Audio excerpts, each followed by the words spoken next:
Hello dears, എല്ലാവർക്കും ഗീതാ ഗോവിന്ദം പുത്തൻ വിശേഷങ്ങളിലേക്ക് സ്വാഗതം. നമ്മുടെ ഇന്നത്തെ ഒരു പ്രൊമോയിൽ നമുക്ക് കാണുവാൻ സാധിക്കുന്നുണ്ട് കേട്ടോ. നമ്മുടെ സത്യദാസിന്റെ ഏകദേശം കള്ളത്തരങ്ങളൊന്നും നമ്മുടെ ഗീതു കണ്ടുപിടിക്കുന്നുണ്ട്. നമ്മുടെ ഗോവിന്ദും അതിന് പിന്നാലെ തന്നെയായിരുന്നു. പക്ഷെ ഗോവിന്ദിന് മുന്നേ നമ്മുടെ ഗീതു ഒരു മുഴം മുന്നേ എറിഞ്ഞ് ആ ഒരു കള്ളത്തരങ്ങളൊക്കെ അറിയുന്നുണ്ട് കേട്ടോ. കാരണം എന്ന് വെച്ചാൽ നമ്മുടെ സത്യദാസും രാധികാമയും ഒക്കെ സംസാരിക്കുന്ന കാര്യങ്ങളൊക്കെ നമ്മുടെ ഗീതു ഒളിഞ്ഞു നിന്നൊക്കെ കേൾക്കുന്നുണ്ട്.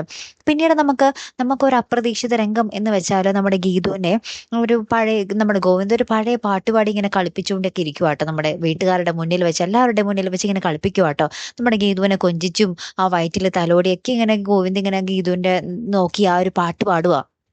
അപ്പോഴൊക്കെ നമ്മളെയൊക്കെ ഞെട്ടിച്ചുകൊണ്ട് നമ്മുടെ രേഖ ഇങ്ങനെ ഒന്ന് നിർത്തുന്നുണ്ടോ ഒരു പാട്ട് എന്നൊക്കെ പറഞ്ഞ് ഭയങ്കരമായിട്ട് ദേഷ്യപ്പെട്ട് അവിടെ നിന്ന് പോകുന്നുണ്ട്. അപ്പൊ എന്തായിരിക്കും അതിന് പിന്നിൽ? നമ്മുടെ രേഖ എന്തിനു ദേഷ്യപ്പെടുന്നു? രേഖയ്ക്ക് കാരണം ഇങ്ങനത്തെ നിമിഷങ്ങളൊക്കെ രേഖയ്ക്ക് സന്തോഷം നൽകുന്നതാണ്. പക്ഷെ എന്താണ് അവിടെ സംഭവിച്ചതെന്ന് നമുക്ക് ഒരു പിടിയിലാട്ടോ. എനിക്കൊരു പിടിയും കിട്ടുന്നില്ല. നിങ്ങൾക്ക് എന്തെങ്കിലും ധാരണയുണ്ടോ നമ്മുടെ രേഖയ്ക്ക് ആ ഒരു വന്ന പിന്നിലെ ആ ഒരു ദേഷ്യത്തെപ്പറ്റി? നിങ്ങൾക്ക് എന്തെങ്കിലും ധാരണയുണ്ടോ? നമ്മുടെ ഈ രേഖയുടെ സ്വഭാവം ഇനി പതുക്കെ പതുക്കെ മാറി തുടങ്ങിയോ നമ്മുടെ വരുണിന്റെ കൂടെ നിന്ന്?